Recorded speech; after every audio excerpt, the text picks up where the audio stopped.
All right, we're here today to talk about a human trafficking case that we made over the weekend.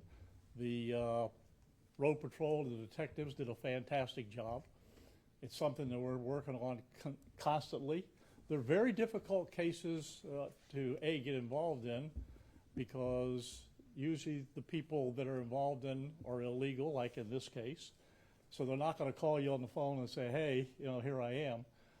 So we rely on the public to call us, or somebody that's involved in it gets into a problem that they just can't get out of, which is the case here.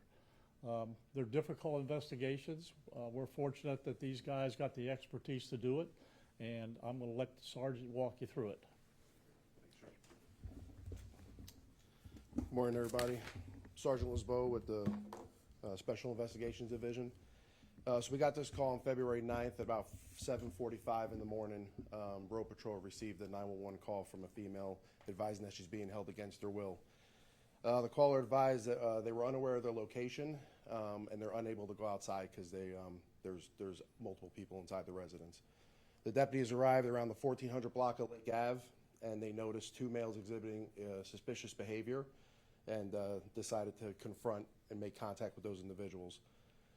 When they made contact with the males, they recognized that there was a female inside the residence, and based on the urgency of the call and the circumstances surrounding the 911 information, they made entry into the home and located two females in the residence. Detectives from the Sheriff's Palm Beach Human Trafficking Task Force arrived on scene. We assumed the investigation. The investigation revealed that two females were recruited under false pretenses and forced into to engage in commercial sex activity. Both females were transported to Palm Beach County to work into an active brothel. The victims were placed in separate rooms. They were not allowed to engage with one another. The victims were threatened that if they left and did not comply with the demands, that, quote, they knew what was going to happen to them. The victims advised the suspect had firearms in the residence at all times. The victims were forced to engage in sex with the manager and the owner of the property, or the brothel, should I say. A search warrant was executed, and detectives discovered evidence of an active brothel. Both victims were relocated and provided victim services on scene. The two suspects on scene were arrested for various charges, to include human trafficking, procurement of prostitution, and keeping a house of ill fame. Both suspects are in the United States illegally, and ICE detainers were placed on both suspects. Okay, thanks, Sergeant. All right, folks, I want you to think about a couple things. Number one, this is another crime that didn't have to happen, because they should have never been here. But, what's perplexing to me a little bit is you see people now that are starting to demonstrate against immigration. And that's because people are calling this mass immigration. This is not mass immigration, folks. This is targeted immigration and deportation. We're targeting bad people. There was 13,000 plus people that came into this country across the border that have been convicted of homicide or aggravated assault. There's another 17,000 that are known sex offenders and pedophiles. These are serious bad people that are in people's neighborhoods, and that's the people that ICE and law enforcement is going after. There's another 1.5 million gotaways that, who knows? They're suspected cartels, gang members, TDA. Guess what? TDA's in Miami. That doesn't mean they're not going to be up here.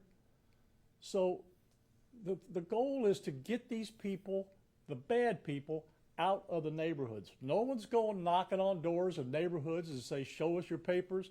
No one's going to schools, drag kids out. No one's going to places like that where people are just working, where they're after bad guys. It's just that simple. So please label this what it is, targeted deportation, not mass deportation, because when you say that, people are starting to get concerned about it. You have a level of fear in the neighborhoods for people that, they got a family, they're working, and they're not bad people. So remember that. But again, this should have never happened. These people should have never been here. And those are the people we're going to go after. We're going to cooperate with ICE like we've done for years. We've never stopped.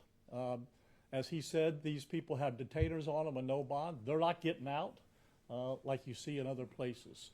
So it's a good job by our people, and we're going to keep on it with our task force because we're pretty sure there's other ones out there. One other avenue that we're going to explore a little bit is we're going to think about seizing these houses from the people who own them, all right? Now, they may be absentee landlords somewhere else, but they have a responsibility for the people they give the house to. So if these houses and the people in them are a danger to the community, we're going to look at taking the houses away from them. Okay, we'll take a few questions.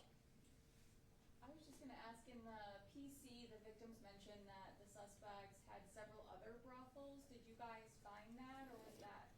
That's part, you know, there's a lot of moving parts here that we're going to keep looking at. It just didn't stop. We're going to look at any other places that they may have an association with, any other businesses that they may have an association with, and any other people that may have been visiting that area that may be illegals also.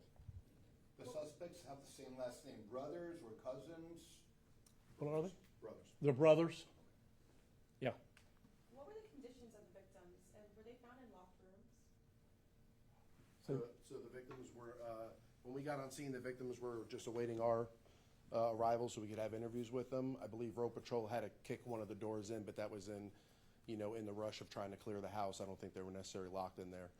But the two females were in individual rooms, and they were in good condition when we made contact with them. Sheriff, our CBS team has reported on another network of brothels run by a Vanessa Brito or a Brenda, and I know that she wasn't running these houses, but our curiosity is, when will we arrest her or these other kind of competing brothels in the area?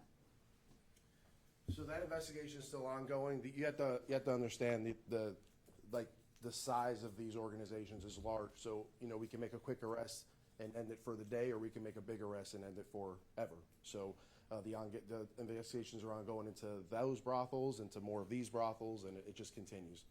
Yeah. We may do surveillance on a place and see, a little bit of activity, but then we want to get the people running it. Like he said, I'd rather go get the big fish, and that'll stop the little fish. All right, folks, we appreciate you being here, and hopefully we'll be back again talking about some more.